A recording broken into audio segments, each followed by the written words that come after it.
Hello, everyone, and welcome to our webinar. Today's webinar is Druid 0.6 Suite 16 and Imply 3.1. I would also like to introduce today's speaker. It is Vadim Ogievetsky, and Vadim is the co-founder and CPO at Imply, where he uses plywood with React to build open source UIs on top of Druid. Prior to Imply, he worked as a UI lead at MetaMarkets, which was acquired by Snapchat. Vadim has a master's in computer science from Stanford University. And with that said, I will turn the floor over to Vadim, and we look forward to hearing what you have to say. Awesome. Thank you so much for the introduction. And hello, everybody. It's great to have everybody here. I just want to have this webinar to kind of like go through and look at all the new stuff that was introduced in the Imply 3.1 and also in Druid 0.16, which forms the basis of Imply 3.1. So this will be a very practical, very demo-heavy presentation, and I'm going to start it in just a few minutes, just to see if anyone else joins. So I'm just going to chill here for 1 more minute, and then we'll start.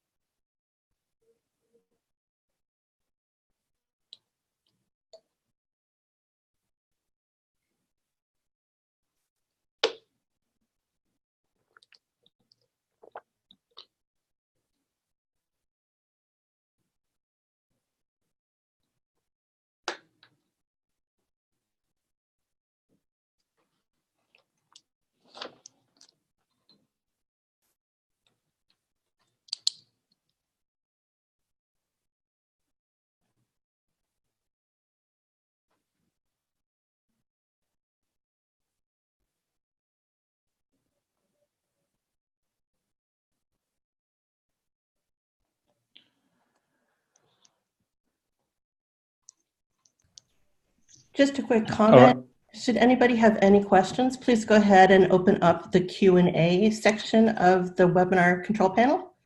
And this will allow us to capture all the questions for Vadim so that he can answer them when he's done with his presentation. Go ahead, Vadim.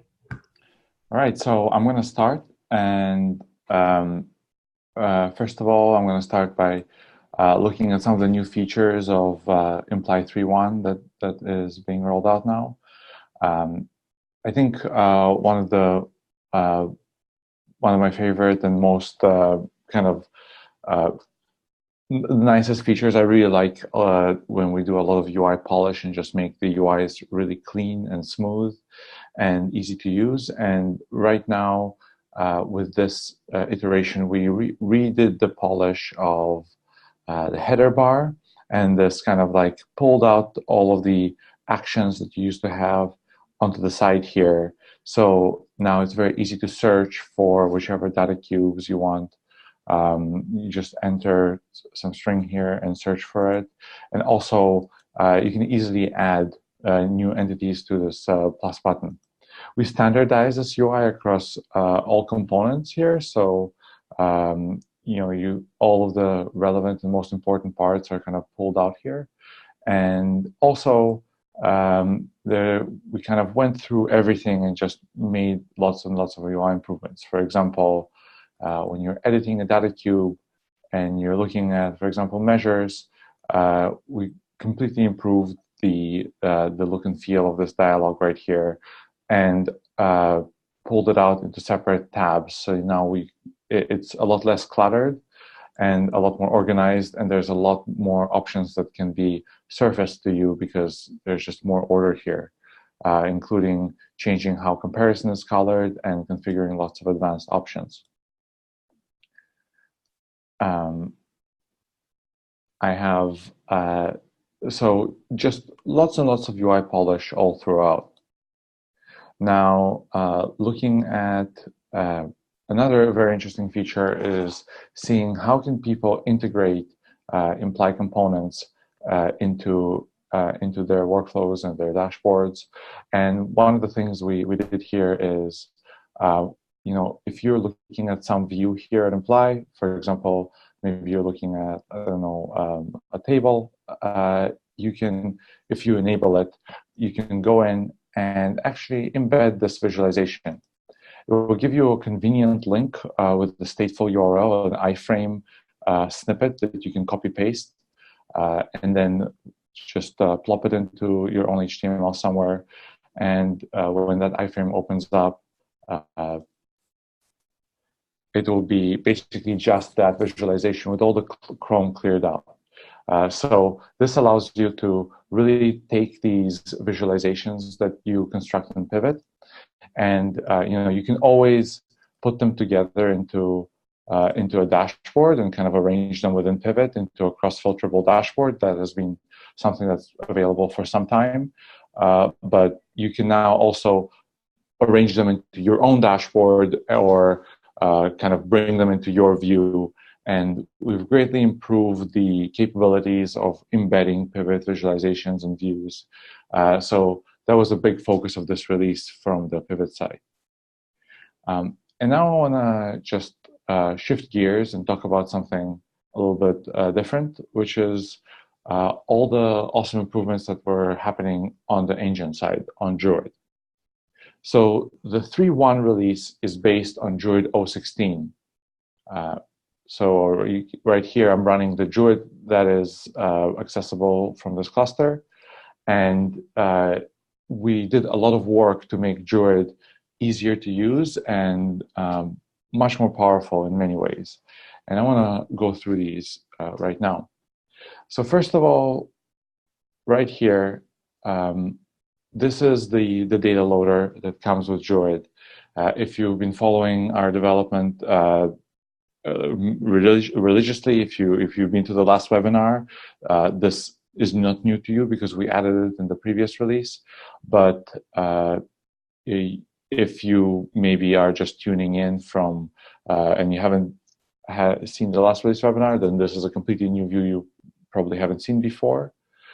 I want to just kind of show it off here, and we added a lot of tiles, and a particular one I want to call out is this reindex from Druid tile, which previously you could ingest streaming data, you could ingest batch data from S3 or from Google Cloud Storage, but right now you can actually ingest data directly from Druid back into Druid, which means that if you want to drop columns, modify columns, filter out data, you can do this all in a point-and-click way, and you can use all of the point-and-click actions of the data loader here to perform your kind of data cleanup actions, and that's very handy, especially if you're maybe doing a POC or trying out a new data source.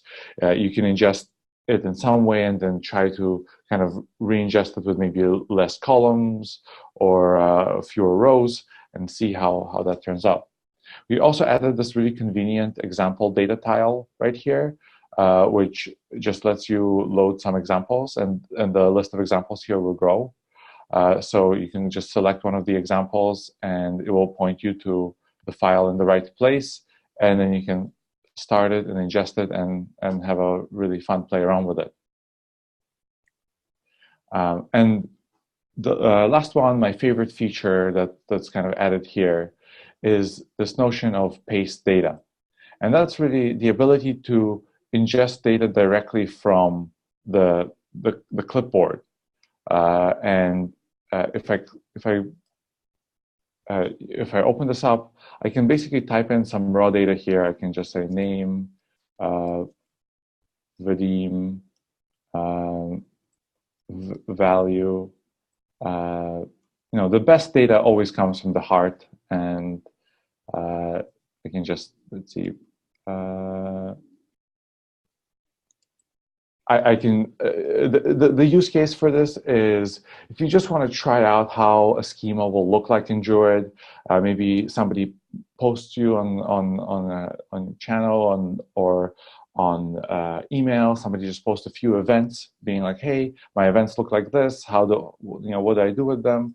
You can easily just copy paste it in here. No need to upload it to a file and kind of run through the Druid ingestion flow with this really small sample of data. It's very good for like prototyping queries and just experimenting with stuff.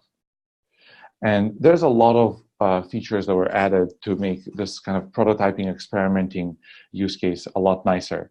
So one of the things that I want to show next is I want to talk about the query functionality in Druid. But to do that, I'm going to kind of go to the query view that is embedded here, and we'll use that for a lot of really cool stuff. This release of Druid has seen huge improvements in performance. There's several performance features, and they all combine together to give you a really big boost to how much oomph the database provides for you. So one of the first ones I want to call out is array-based group bys. It's a feature that is with Druid 016 enabled by default, kind of under the hood. If you're using Druid 016, it's there, it's enabled, and that makes the group by engine more efficient by making it use more efficient internal data structures. With array-based group bys, you can expect to see a 30% performance improvement to your group by speeds, and that's really at no cost whatsoever. So you basically upgrade to Druid 016 and see better query performance. Maybe you will upgrade and see that you can actually scale down your cluster a little bit and run it a little bit cheaper for the same query performance, or maybe you just benefit from the little boost.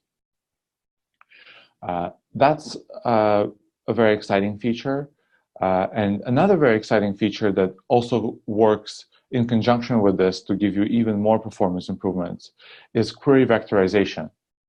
So query vectorization is something that is on the Druid roadmap to roll out and be everywhere, like every query, every operation is vectorized.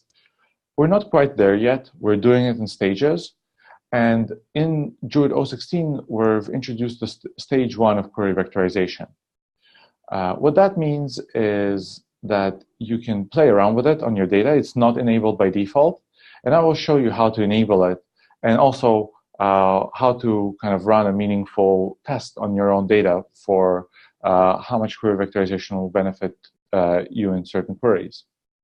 Now, it should be noted that query vectorization currently will not support every single query type and every single filtering construct. Basically, if you make your query go outside of the bounds of what query vectorization allows, it will not work, and then you will not get the performance improvement from the vectorization. That's something that, as we roll out query vectorization to be a fully top-tier supported feature across everything, we will address. And right now, this is kind of in a more prototyping stage. If you want to read about the specific details of the limitations, look at the release notes, and they're described here. But I'm going to look at a query right now just to give it an example. So I have a top-end query right here, and I have it running on a data source, GitHub, and basically query vectorization is turned on through the context. Now I'm going to run an experiment, so I'm going to set populate cache and use cache. I'm going to set these two things so that to false, so that I don't have I completely avoid the caching system in Druid. And that's something you always want to do if you're running a performance test. The cache will usually speed up your queries a lot by simply pulling them out from the cache. And you don't want to either use the cache or have the cache be populated if you're just trying to benchmark the performance of a query. Next up, I'm going to set a custom query ID. So I'm going to set a custom query ID so I can track this query later. But before I do that, actually, I want to describe the vectorized flag.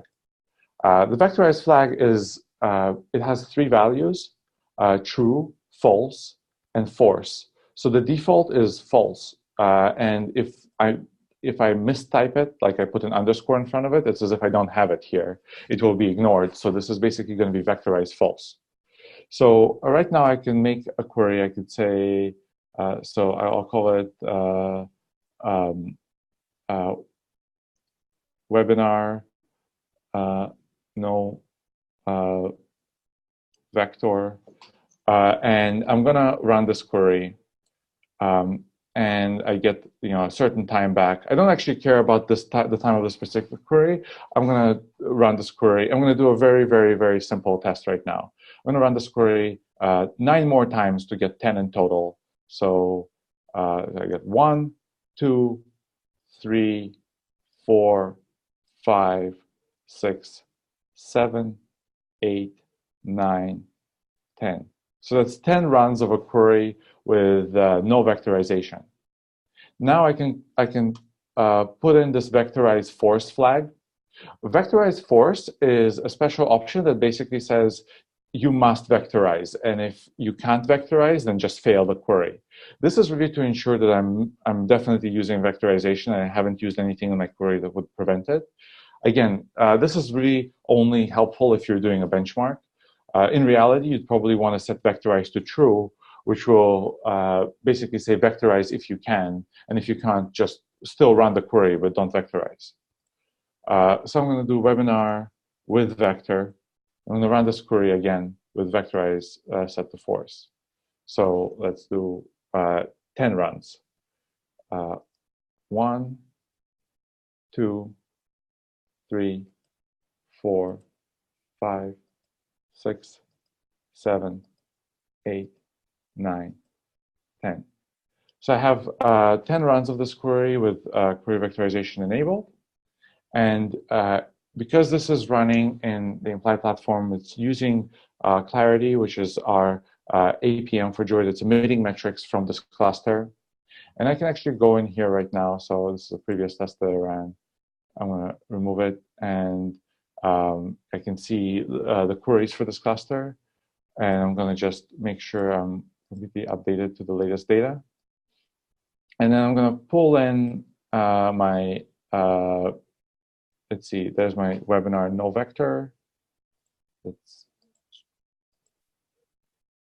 update this again and pull in, oh, there we go. I have my webinar right here. And I'm going to just select those 2 query IDs that I issued. So there's 20 queries. And then looking at it by ID, oh, that's strange. Okay. So I think I messed this up somehow. So let's see. So let's look at it again. So I have vectorize with vector, and I'm forcing this here. So let's make a new query ID here. So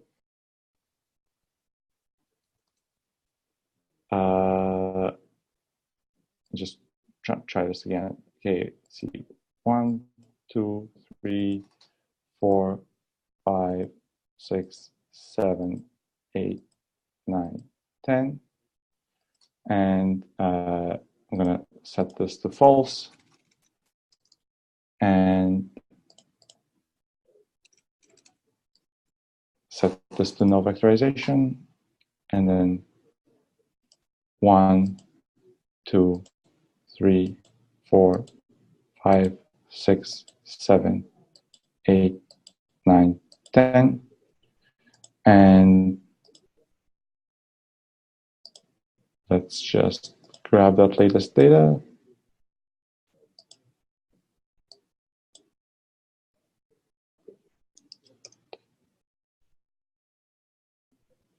Hold on.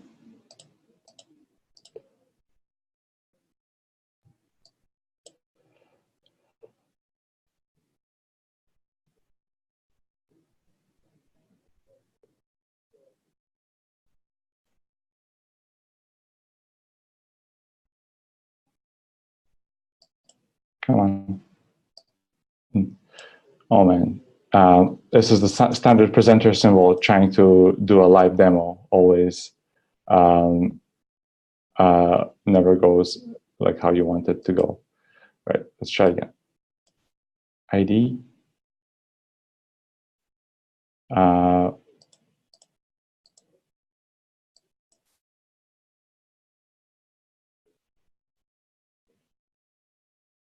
And just wait for this to load.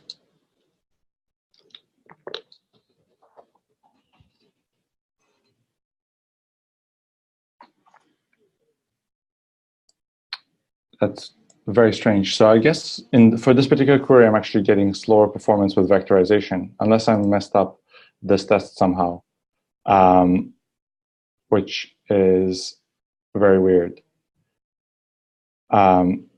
So try it on your own data and see. But in the previous times, we've seen a huge improvement, up to 2x faster for certain queries.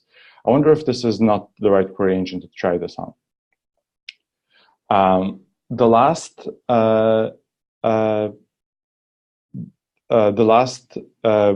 thing I want to show off is some nice improvements that we made to this query view for when you're testing queries out. Let's see. So right here, basically, if you want to do a, you want to show something off, maybe you want to run a quick query, you can now have these interactive actions where you can click on something and the query will autofill for you. What's more is that you can actually change the order of actions and kind of interact with this query right from the console, and actually understand how the query, actually get the query to be rewritten for you. So I can change the sort order here to channel, change the sort order back, and I can also add an aggregator directly from the site here. So I could say count and add a sum count aggregator, or I could add another grouping. Oh, I already have a channel. So remove this one and add a group by and city name. Oh, and I guess what's happening here is that this query cannot be vectorized because I have the vectorize set to force in my context. So I'm going to remove that. That is the point of vectorize force. So I must have done something that the vectorization can't handle right now. And run it again, and the query comes back. This is a really nice way to prototype your queries. You can easily apply filters. So filter on the latest month, and it will rewrite the query for you. In this case, I could say, let's say filter on the latest hour, and I have the latest hour, and this query will automatically rerun for me. This is helpful if you're just trying to prototype your queries, understand what they do, and remember that whenever you have a SQL query in Druid SQL, you can always click here and do explain SQL query and get a JSON of the SQL query right there presented for you. So that is a really nice feature of Druid 016 that is embedded inside the console.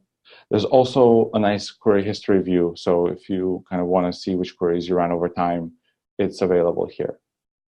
So there's a lot of other small improvements. This whole release was really about little polish here and there, and just making stuff work nice across every little bit of the system. And I'm gonna wrap it up here, and I'm gonna see if there's any questions. Hi, Vadim. Ready for your first question? Yes, please. Okay, and just a reminder, if you have a question for Vadim, go ahead and enter it in the Q&A section of the webinar control panel. All right, so the first question is, will you improve the on-premise version? When will we have official Druid Docker and probably official Helm chart for Cube? Oh, great question. So one of the really cool features of Druid 016 is that in 016 and going forwards, there is a official Docker image. Hooray! There is now an official Docker image that is officially going to be maintained by the Druid community and will be updated with every release. This is something that is now exists, and there's going to we're working to put out an official Helm chart to kind of go along with this. Yes, there is now an official Docker image, and that's very, very cool. It's part of the Druid 016 O release. Okay, great. The next question is, which formats does S3 support? Parquet, ORC, etc. Yeah, that's a great question. So if you're one of the big improvements that we did inside of Druid for this release in 016 was actually making it able to just generally extending the batch indexing system.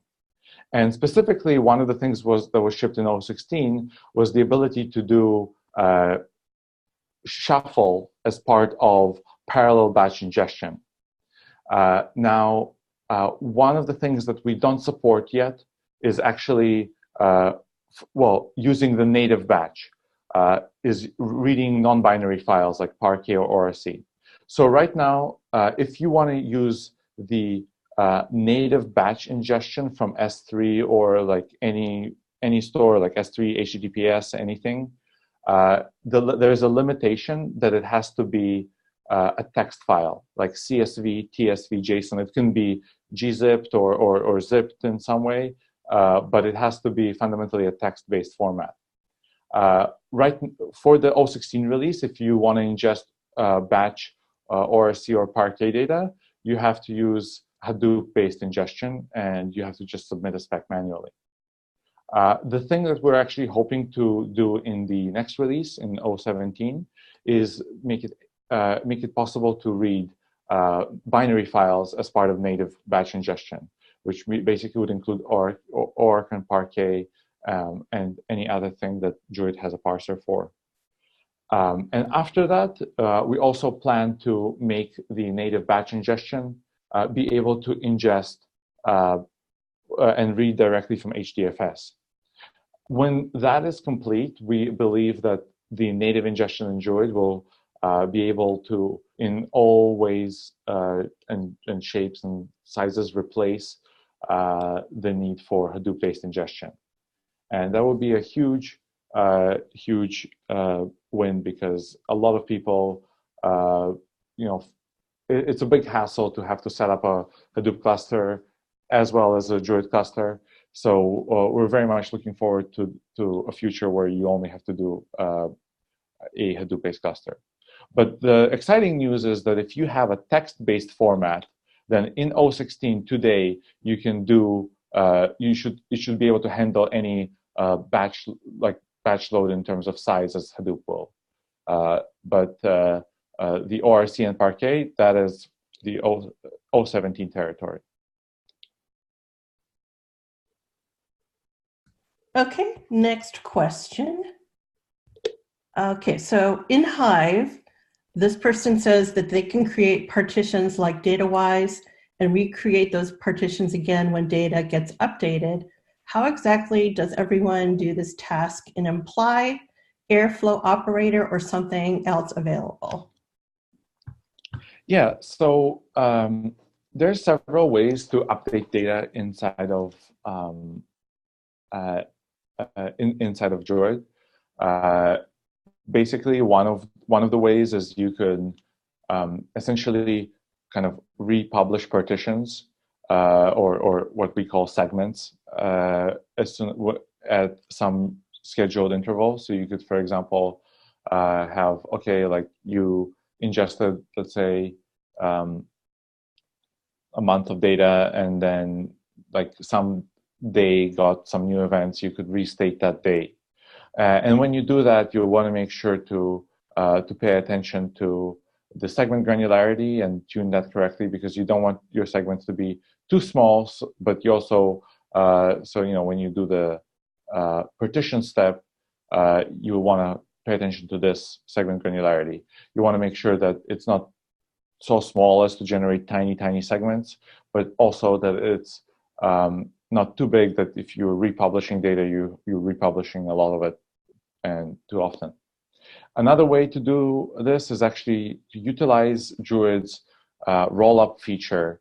The fact that for all intents and purposes, if you have two events that are the same in every dimension that you're ingesting, you could easily, as far as Druid is concerned, they're going to just get collapsed into one. And to do that, basically you could do something that's called delta ingestion. And there's more docs documenting that online. But the idea is that you would publish, and maybe you have an event and it has like maybe you have a transaction, right? And then that transaction has a certain value. And then later on you decide, you know what, that transaction needs to be amended, or maybe that transaction needs to be canceled altogether.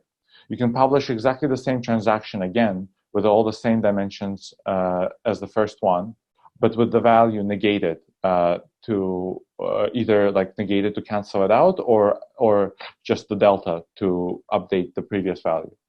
That will mean that all the aggregations in Druid that you would do all the queries will still perform exactly the same. The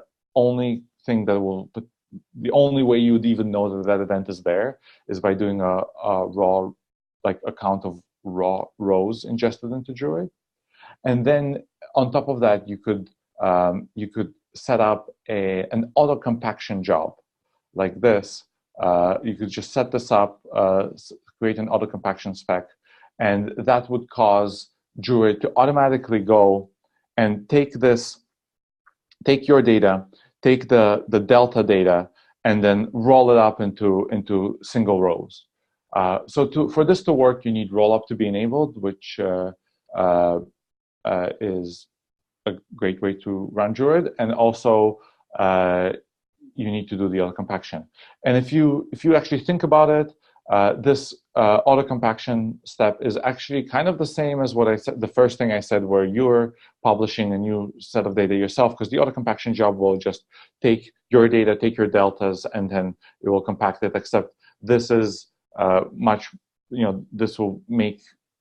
this will handle the resourcing and allocation for you and the scheduling. It will kind of do it in the background. There's a background while when to republish this data. So those are the two big things that people do. And another one, just a really quick shout out that is potentially, it's a separate use case in a way, is if you have just like one column that changes because of just things that get renamed or something like that, then using a query time lookup might be what you need, which is where you have a dimension and you have a lookup table, and you can look it up. You can look up the values of this dimension in this lookup table at query time. And you can actually configure those from the console right here. There's a nice view to configure lookups. And I have some lookups already configured here.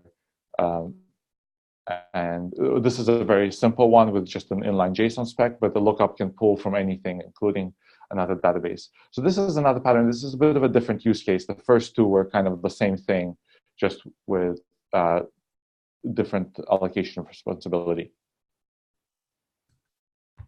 Okay, next question. Is there a planned ability to use Elasticsearch as a source?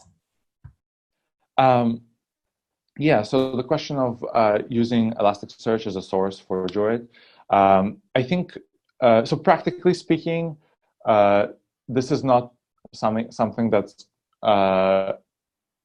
coming in the very, very near future. We're not currently working on that. We definitely welcome a contribution on that if somebody wants to do it, and we would even put it in the console. But practically speaking, if you think about how Elasticsearch works and how Druid works, the underlying operation that will be performed will be the same as if you just took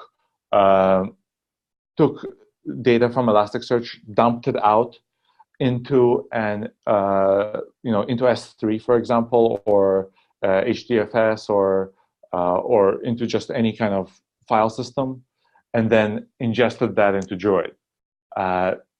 There's nothing special about, to my knowledge, about Elasticsearch in terms of connecting to it in some particularly special way, like Druid does with these streaming sources like Kafka and Kinesis.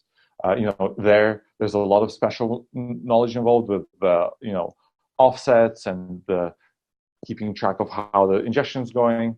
I think an integration with Elasticsearch if it was here as a tile in this console, it would just be something that would save you one step from like under the hood. It will just dump all the data out and then kind of load it in, or maybe it will kind of pipe all the data directly into Druid, but that will just save you maybe the space on S3, and that's a very small saving. While doing this kind of the simple way of just use whatever system you're trying to migrate into Druid. The easiest thing to do is always use whatever capabilities that system has to just dump that data out as TSV, for example, and then ingest that as you wish. And that gives you full control over how that data will be dumped out from that system in terms of selecting the columns and performing any transformations before you extract it. So I guess the short answer to that is no, but a contribution welcome, but also I think a good workaround for that is just to go via S3 or HDFS or what have you.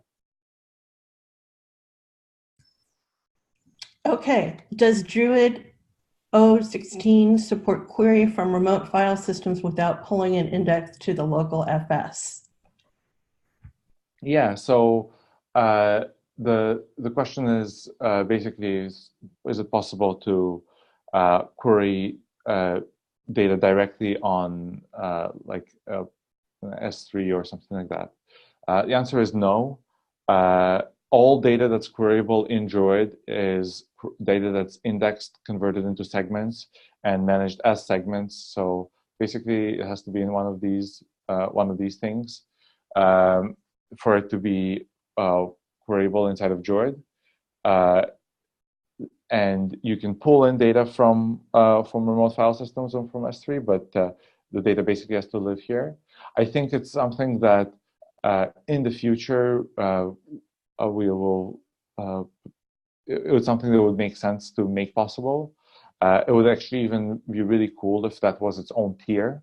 So in Druid, you can specify different tiers of servers. So you could essentially have, for example, the hot tier that serves maybe the recent data, the recent month, because that's what your users are querying most often and most aggressively.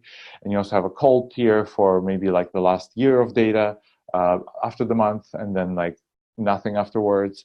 And what would be really cool is if you could then have a tier that actually goes out and reaches the super cold tier, that the archival tier that actually can go in and just talk directly to deep storage or directly to the file system, and it will be very slow, but it will be able to serve all queries. That's something we're thinking about and talking about building.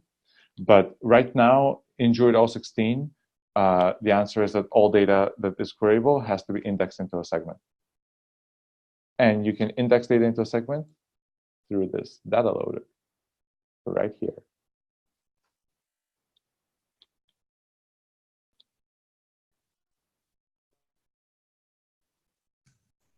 Okay, ready for the next question? Yes, please. Okay, so will all these nice consoles and full pivot versions be available in the on-premise setup? Yes, absolutely. So everything that I'm demonstrating here, in fact, what I'm showing off right now is like this entire cluster that I've been demoing off is an on-premise cluster. We have, I mean, it's the on-premise version of our software running in our own on-premise, I'm using air quotes, environment that happens to be in Amazon. We also have our Amazon cloud environment that actually that kind of is a managed service, and like the Druid is spun up for you there.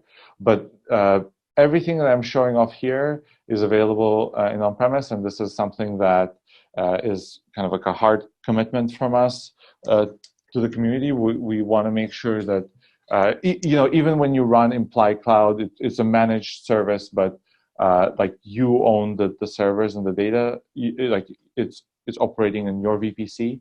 So we want to make sure that you always have like all this functionality and in the on-premise version.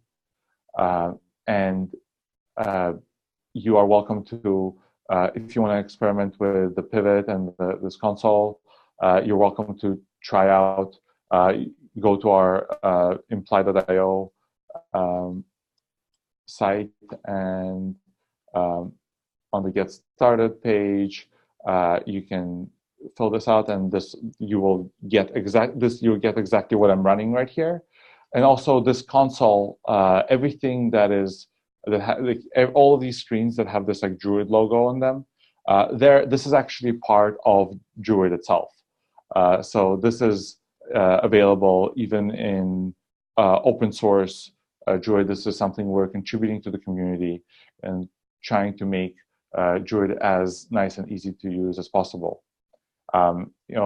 This demo right here is actually running from an Imply version of Druid, so that's why there's this IAP tag on it, and that is just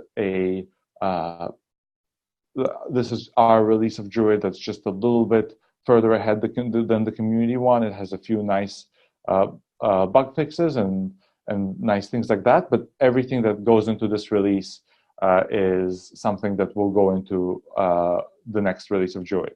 The only reason we have it is so we can make releases much more frequently than the Druid release cadence, which is quarterly. Okay.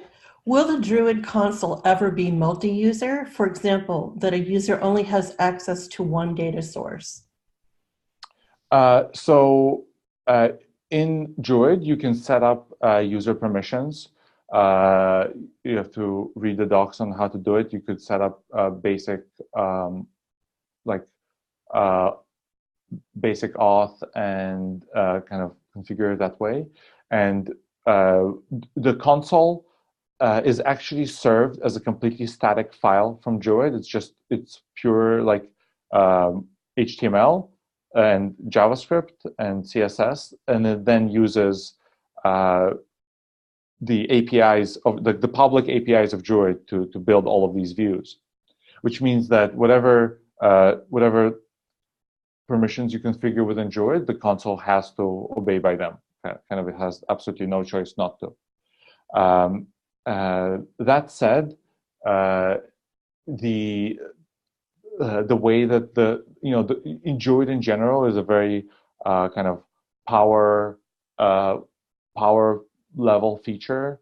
Like the access to this console is something that's really meant to be for the admins of Druid, the people who are trusted with loading new data into your cluster, with maybe deleting a data source and setting retention policies.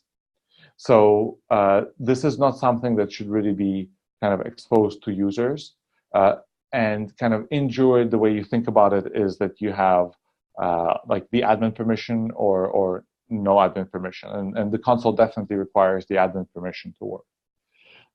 So there are no plans right now to make the console as kind of a standalone like query UI that would be like kind of given to users on a user by user basis and kind of like, oh, you query this one data source. This is very much a power user tool for your Druid admin, and I would think that kind of all of them would have the same level of access to it. And yeah, so it should also be said that if you're deploying the Imply framework, access to the console can actually be gated through the standard Imply permissioning system. So you can basically say like these people can, you know, as part of the Imply user roles, when you say, okay, this person can edit dashboards, this person can administer dashboards, this person can like create dashboards, this person can like do this, do that. One of the options is actually to be able to provide or deny access to the console. Okay, next question. What about custom math for indexes and or visuals? I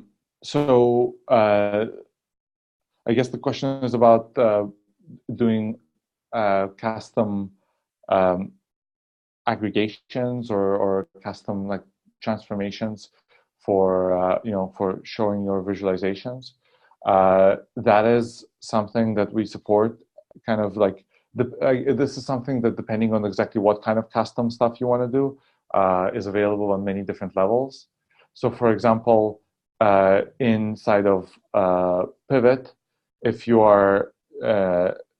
have a measure, you can actually you have these like expressions, plywood expressions that you can enter, and they can express some pretty complex custom mathematics that is kind of expressible within the Druid context. If you're thinking of going, this is at query time, obviously. If you're thinking of going beyond that, then you can actually define custom transformations, which from Pivot will call onto totally custom code that you can have in Druid. One of the powerful features of Druid is that you can very easily extend it. And in extending Druid, you can create, you can create an extension, like an extension to any component of Druid. But one of the most commonly extended things is actually the ability to define user-defined functions, new constructs, special sauce, and that kind of embodies some some custom aggregation that you run to rank your data or to do some kind of ordering. And that is something that is very common. You would plug it in, as you would create it as an extension, and then you would showcase it. You can see that you can see which extensions are loaded and kind of understand more about that.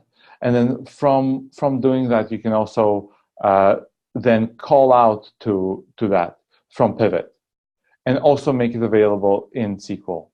That is at query time. And then at ingest time, if you're ingesting some data, so let's say I'm going to start with this example here. There is this transformation step right here. And in this transformation step, you can apply a custom transformation to your data. So I could click on this column edit, create a column called edit +1. For simplicity, I'm going to add the edit +1 column. It'll actually preview that for me.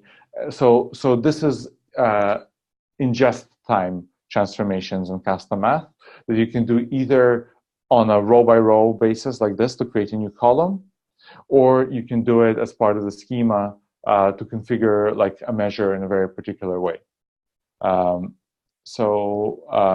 Both are possible. So the answer is yes. There's lots of places to put custom math, and all of these places can be utilized from Pivot. Okay, next question. Do you plan to have a Kubernetes operator for Apache Druid? Yes. We hear about Kubernetes a lot, and one of the very exciting things that we are rolling out right now, and this is kind of in the beta program, and if you're interested, please contact us. I mentioned before that we have a cloud-based version of our software, of our stack, that kind of has a cloud-based manager to it. It lets you spin up a cluster with just one click, which is very cool. We're also making an on-premise manager for Druid that can basically, whatever on-premise means to you, whether it means in your own cloud, not peered to us in any way, in your own Amazon cloud, in your own Google cloud, in your own Microsoft cloud, in your own data center, in your own internal cloud, you can deploy this, and it will manage all of Druid for you. Now that system is completely based on top of Kubernetes. So it completely utilizes and leverages Kubernetes to perform these actions. And that is something that we're working on very aggressively now. We'll be contributing a lot of the Docker, Helm, like all of the kind of the packaging work that goes around it into the community. And it's something that we'll be supporting as a top-tier product. Right now it's in beta, and we have a few customers that are trying it out and seeing how it suits their needs and giving early feedback on the system. Okay, we have time for a few more questions. So the next one is, does Druid support Avro when fetching data from Kafka? Yes, it does. So there's an extension that you need to load. Just type in Druid, Avro, Kafka, nice lazy Google right here. So there's the Druid Avro extension, and you would need to use the Avro stream parser, and it will fetch your data for you. Okay, great. So this person's asking if you can release some performance test results for larger than 1 billion docs data set. So yeah, I think there are some performance benchmarks that we released. There's actually a benchmark from a university benchmarking us against against Presto for very large workloads. I know some of the people in the community have shared some informal performance things, but it's always good to have more performance-oriented docs and more validation around it. So we will look into that and see what we can release, and we'll definitely be releasing that as part of our kind of like scheduled programming, so to speak. Okay, great. What is your vision? What is the vision for machine learning use cases? Yeah, so I think one place where we see Druid be really utilized within machine learning use cases is when you're actually running a machine learning system in production. At the highest level, the system can feel like a bit of a black box. Sometimes, if it's a neural network or something based on that, then you really have no direct visibility into how it makes its decisions. And Druid is really the perfect solution for instrumenting any kind of ML-based system. So we see a lot of people, at a high level, the place where you want to use Druid is if you have some system that is you don't have transparency into it because it's complicated, and you want that transparency, and you want that transparency to be something real time that you can interact with on the fly, then Druid is the system which you want to set up, and you want to collect metrics from your black box and put it into Druid. Now that black box could be people clicking on your site. It could be your ad server serving ads to certain people and deciding on who to, which bids, or it could be an auction house, so you could be deciding who's bidding on what. And it could also be something that that is a machine learning system. So that's a very common use case for it, especially around looking at machine learning around fraud detection. If you are a financial institution and you're doing automatic fraud detection, you want to make sure that your whatever ML system you use to do that is actually performing in a good way and doesn't have a false positive rate or a high false negative rate. And Druid is the thing that you want to kind of use to really see, okay, how did my system perform? Why did it perform badly here? What's the root cause? Really dig into it. Okay, I think we have time for one more question. So let's do one more. Yeah. What query should we use if we want to find distinct values from 1 billion data sets in chunks? Is there any UI for firing query and playing with it? If you want to find the distinct values of a very large data set, then that's the. I mean, you can use any query, and you use the count distinct aggregator. So if I go here and I look at like Wikipedia, I could actually go and let's say if I wanted to see how many distinct pages I have, I'll just click on it. I'll add aggregate count distinct, and I'll not have a number of pages. Now it's actually, I'm going to remove these group bys here, just get a high level count distinct. Let's run that. Yeah, of course, channel isn't being grouped. I don't need it. So in the past hour, I have this many distinct pages. Obviously, this is a lot shorter than a billion. Let's actually change the time to be the last month of data. I'll get a lot more information this way, so I have a lot more distinct pages that are edited on Wikipedia in the last month. And fundamentally, this will scale to real-time queries over whatever kind of data size that you have. One of Druid's core strengths is the fact that it has all of these awesome approximate algorithms built into it, and it's very nice. They're very, very powerful. Now, this is a approximate query. So the reason it can be so fast is because it uses probabilistic data structures that, with a bounded error rate, can give you a certain. They give you the result really, really quickly, which is perfect for user-driven exploration. Now, if you wanted to have an exact count here, you can do that also. You can actually just do that by setting a context flag. And from the console, you can just check, use approx count distinct. It's checked here. I'm going to uncheck it.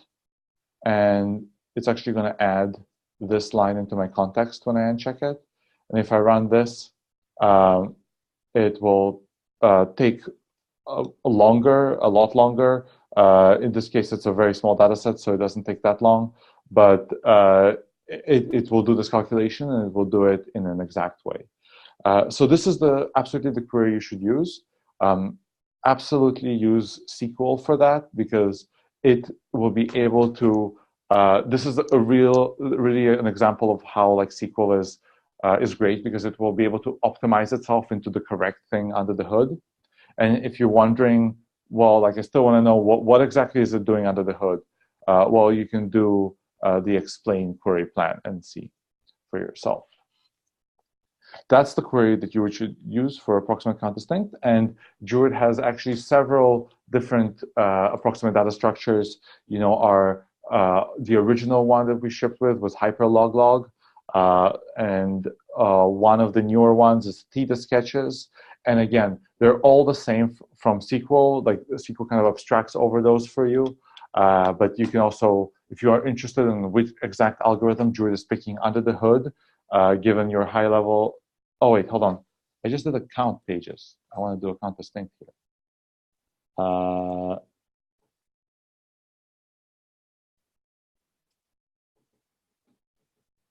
Distinct.